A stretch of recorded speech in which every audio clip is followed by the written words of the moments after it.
قرآن مجید فرقان حمید نے جگہ جگہ ان لوگوں کا تذکرہ فرمایا ہے جنہوں نے حقیقی معنوں میں ایمان لانے کے بعد اعمال صالحہ کیے۔ ان کی زندگیوں کی پوری تصویر، ان کے نظریات کیا رہے، افکار کیا رہے، خیالات کیا رہے، وہ تصوراتی طور پر کس دنیا میں رہے۔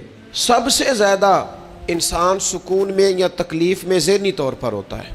ذہنی طور پر اگر وہ سکون میں ہے، اطمینان میں ہے، تو اس کا مطلب ہے وہ ہر لحاظ سے سکون میں ہے، اور اگر ذہنی طور پر وہ بے سکون ہے تو ساری سہولیات کے باوجود وہ تکلیف میں۔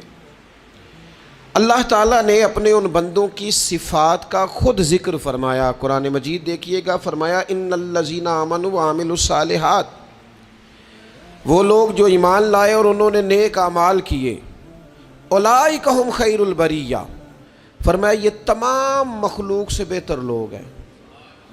جزاؤہم عند ربہم، یہ لفظ ہی بہت زیادہ ہیں، اگر مزید آگے کچھ نہ بھی بیان کیا جائے تو یہ جملے بہت زیادہ ہیں۔ فرمایا وہ جو ایمان لانے کے بعد اچھے عمل کریں وہ ساری مخلوق سے بہتر ہیں۔ جزاؤہم عند ربہم، ان کی جزا ان کے رب کے پاس ہے، اللہ کے پاس ان کی جزا ہے۔ کیا؟ جنات عدن تجری من تحتها الانہار، ان کے لیے رہنے کے لیے باغ ہیں، جنتیں ہیں جن کے نیچے نہریں بہہ رہی ہیں۔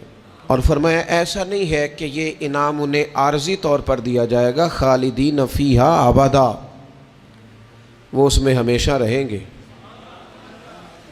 ہمیشہ کے لیے اللہ انہیں یہ انعام عطا کرے گا۔ اور ان کی ذہنی کیفیت کیا ہے؟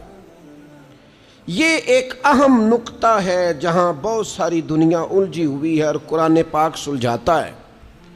ان الذین آمنوا وعملوا الصالحات، یہ وہ لوگ ہیں جن کی جزا ان کے رب کے پاس ہے، یہ ساری مخلوق سے بہتر لوگ ہیں، یہ وہ لوگ ہیں جنہیں اللہ جنت دے گا جس کے نیچے نہریں بہہ رہی ہیں، خالدین فیہا ابدا، اس میں ہمیشہ رہیں گے۔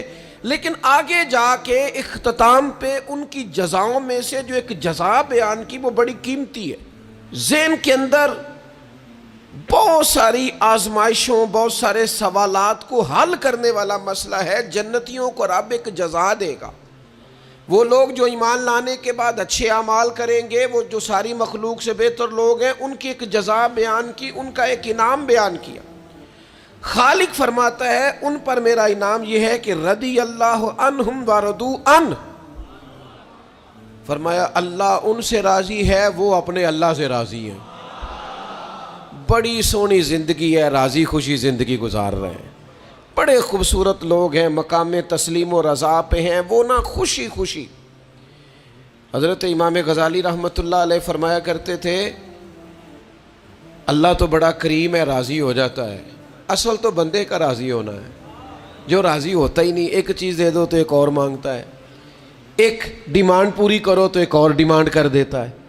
یہ بندہ اگر اس مقام پہ پہنچ جائے کہ یہ راضی ہو جائے اپنے رب سے اور یہ کہے کہ الحمدللہ میرے مالک نے جہاں مجھے رکھا ہے کمال ہو گیا، اگر یہ راضی ہو جائے پھر اللہ تعالیٰ اس سے سکون بھی دیتا ہے، اطمینان بھی دیتا ہے، یقین کامل کی دولت بھی ملتی ہے، استقامت بھی ملتی ہے، سجدے کا ذوق بھی ملتا ہے، عبادت کا نور بھی ملتا ہے، حقوق العباد ادا کرنے میں آسانی بھی ہوتی ہے، فقیری میں بادشاہی بھی ہوتی ہے، پھر جناب فقر میں سخاوت بھی ہوتی ہے، پھر سادگی میں حسن بھی ہوتا ہے، پھر وقار بھی ہوتا ہے، پھر وزاداری بھی ہوتا ہے۔ رضی اللہ عنہم ورضوا عنہ، اللہ ان سے راضی ہے، وہ اللہ سے راضی ہے۔ ذالک لمن خشی ربہ، یہ اس لیے کہ وہ اپنے رب سے ڈرنے والے ہیں، انہوں نے زندگی ذرا محتاط ہو کے گزاری ہے، رب کی نافرمانی سے بچ کے وقت گزارا ہے۔